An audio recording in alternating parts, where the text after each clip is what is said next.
All right, well, here we are, our second little start with Vinnie after retuning. And what are we doing today? Okay, a George Harrison song off the White album, and we're coming near to a close of this record. And we're doing Savoy Truffle, written by George Harrison, and it comes in like George Harrison, at the time that awareness started to get bigger in society, George Harrison began to get more and more complainy about money and materialism. You can see this in the song Piggies on the White Album, about like bourgeois life and all like this. But it started with Taxman. That's where you first see him complaining about money and the government taking money and all that sort of thing. Yeah. Now the story behind Savoy Truffle, the analogy is like you're going to eat all these lots of, gourmet goodies. Yeah, like decadent desserts, right? It's a list of decadent desserts, and then it says, but in the end you're going to have your teeth all pulled out because it's going to ruin your teeth. The story behind this goes that, I don't know how true it is, but Eric Clapton had like a sweet tooth and he loved chocolate. And he was buddies with Eric during this phase, and supposedly Harrison used to get on his case saying, you keep eating chocolate like that, you're going to lose all your teeth, man. And he wrote this for Eric Clapton, but the metaphor of materialism and stuff like that is so apparent in the song, So I think he wrote it with those two things in mind. Living fancy, that sort of thing. Now this song is, like, in terms of, I know some people that are purists about blues. Somebody posted on Facebook about the blues, and somehow I get the weird feeling that he was directing this toward me. Maybe I'm just paranoid, but my band is called The Blue Kind, and I don't claim that we do blues, and I never have. We do brass, blues, rock, and jazz. Okay. It's an amalgam of all three. But this guy posted, one of these old blues guys, I don't know, Robert Johnson or one of these dudes, and say, oh, people say they play the blues, but this is really the blues. And that's kind of like going back to Bach and saying, people say that, that Stravinsky is classical music, but really this is classical music.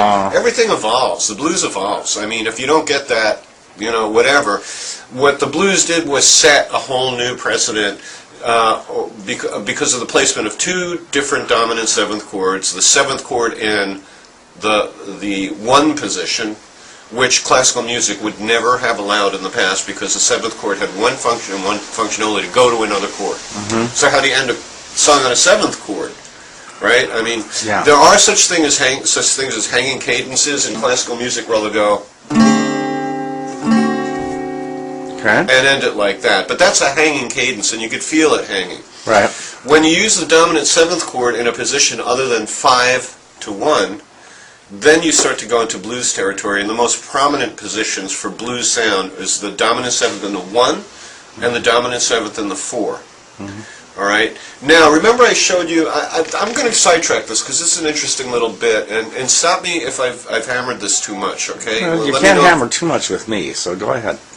All right, there's an interval in a seventh chord called the tritone. It sounds like the old European sirens.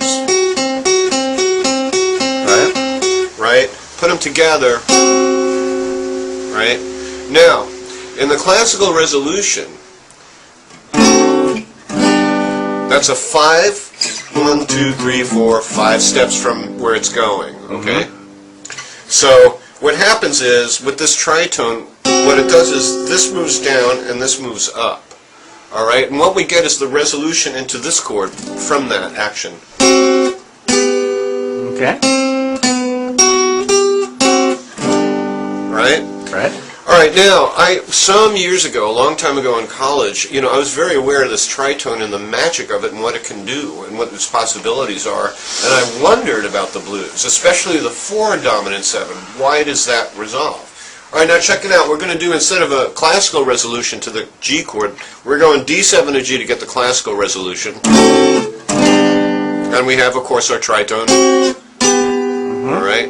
Now, when we get the blues resolution, the tritone sits here. And I looked at the tritone and I said, well, how does it resolve back to G? This to me, because I'm such a nerd and a geek about this, is totally fascinating.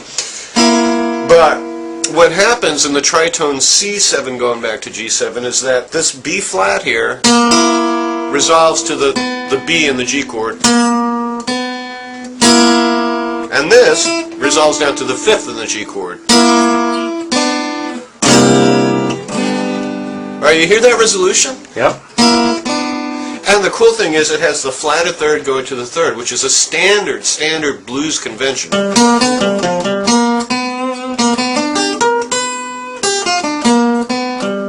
Alright? Hear that? Mm-hmm. Alright, so there's a beauty in this. Like, I cannot nail down blues theory, but I can find little clues like this that I find utterly fascinating. Alright, so now, my point was that a dominant I'm willing to go as far as saying you place a dominant 7th chord in any place but the 5 position, you're going to get something bluesy. Now bear in mind, secondary dominants are excused from this because they are 5 steps away from their target chord. Right. So if I'm in the key of G and I go B7, that's a classical resolution even though there's no B7 in the key of G. Okay. This is not the 5-7 chord. This is the 5-7 chord. D7 goes to G.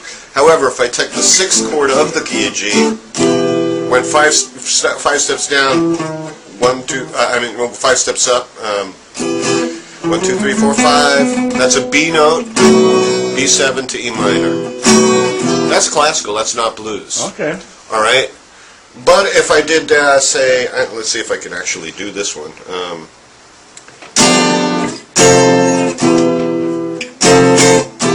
That might be considered more bluesy in a sense. That's more jazz. Let me see if I could find a different one.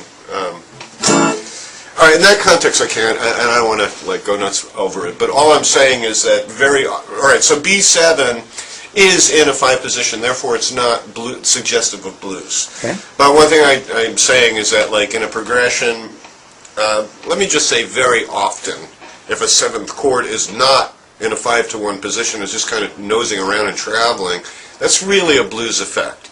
The reason I'm bringing this all up is because virtually, in the verse of this song, every chord is a 7th chord. Every single chord. And listen to how it moves around, and still it manages to do well. The chords are, this song is in the key of root E. I won't call it the key of E because it's not the key of E. We have E7, F sharp 7, going up to A7. Then, mysteriously, it drops down to G7. Right? Okay. So we have all that dominant 7th chord movement. All right? And then that close up, and you have to get them all pulled out after the Savoy Truffle.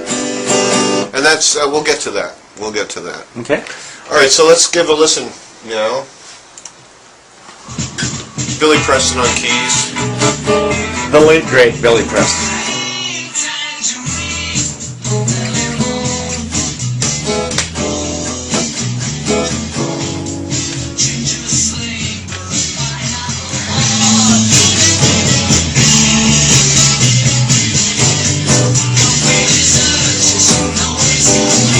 B7 takes us back to our E, but now it's minor.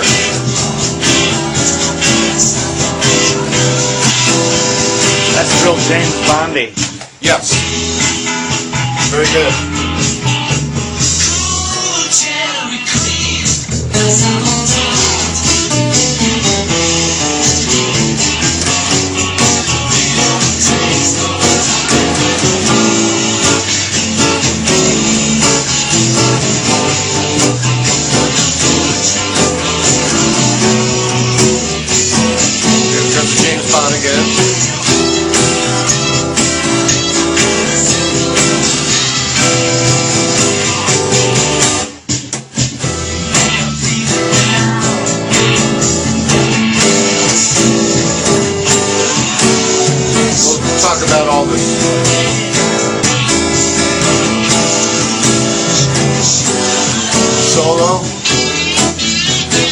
like the lyric says if the pain gets so big you'll shout aloud, and then the guitar comes in like it sounds like a friggin' dentist drill,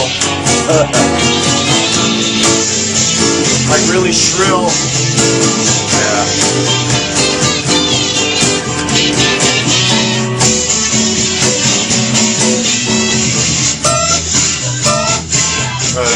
I missed that.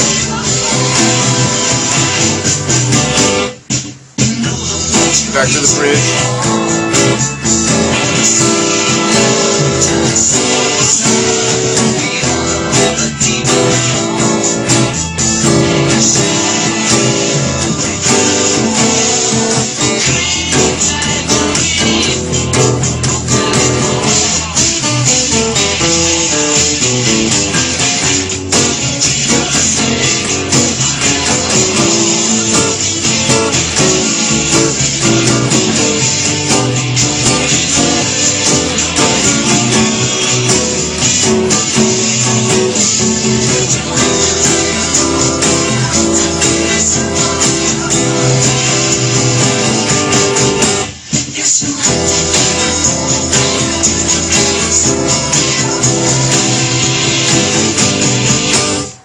And that's it.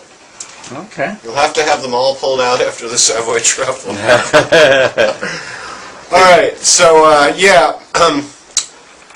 And notice when we go through all these dominant seventh, we're starting off with E7, which is virtually a major chord, except you have the seventh added to it. So right. The thing about the blues is that you combine major, minor, and seventh all roll into one. So you'll get that kind of minor sound. That note is the minor note of an E chord. Here's the major note. If this note matched this note, it'd be right. But we're allowed in the blues to get that flatted third. Now, what that does is when he goes through all these changes to get us back home to E, he changes that E7 into an E minor and creates the minor for a minute. Now, is that on the first chord of the bridge? Oh, well, it's, all right, you have E7, green tangerine, F sharp 7, and we ride up chromatically to A7, G7, and again we ride up to the A. Now right here, instead of resolving to E7, we resolve to E minor.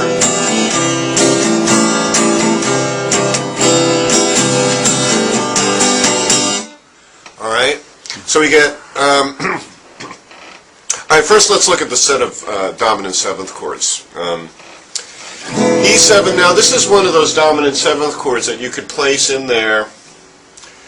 We talked about this actually last week. I hate when a composer goes to like an F sharp 7 and then resolves back to E. To me that doesn't sound like a resolution whatsoever. Okay. Some people use it. It's a pet peeve of mine, along with the infamous minor ninth interval. I just have certain pet peeves. I'm not saying don't do it. I'm saying in my books it's wrong. In somebody else's books it ain't. But I did say that even though this F sharp 7 has no particular placement that makes any sense, when it travels to A7 it sounds okay to me. And the reason why, again, is the infamous blues line. How's that go? Wait, let me think about this. To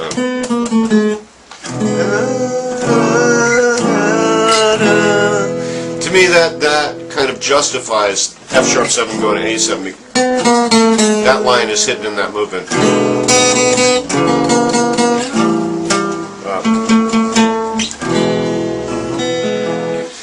That's the only way I can explain it. Again, there's a lot of things in blues that defy theoretical explanations. And I think it's because the dominant sevenths are so complex and they do so much. It's so versatile. You know?